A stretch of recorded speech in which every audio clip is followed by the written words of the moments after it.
Maulan ang panahon ngayong hapon. Nagmamadaling umuwi si Saysay dahil natatakot siya na mapagalitan muli ng kanyang ina. Sa kanyang pagmamadali ay hindi niya inaasahang makakabangga niya ang kanyang matalik na kaibigan na si Lando na matagal niya nang hindi nakikita. Napalingon si Saysay sa kanyang nakabangga at laking gulat niya nang makitang si Lando ito.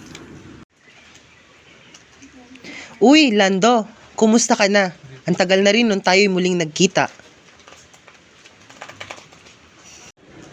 Napalingon si Lando kay Saysay na tila balisa at maraming iniisip.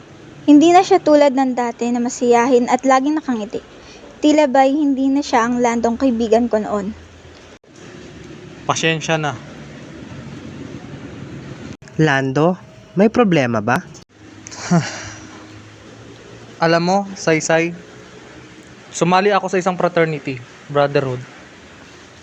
Akala ko simpleng samahan lamang, pero may mga bagay na pinagagawa sa amin na hindi ko alam kung tama pa ba.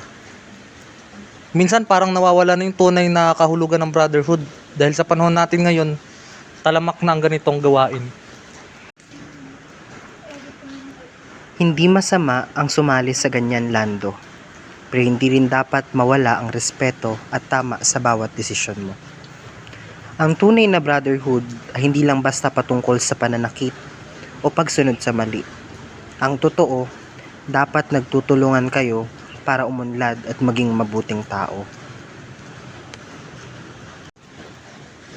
Pero paano kung mapag-iinitan ako kung hindi ako sumunod sa mga gusto nila? Ayokong mawala sa grupo, pero ayokong lumabag sa konsensya ko.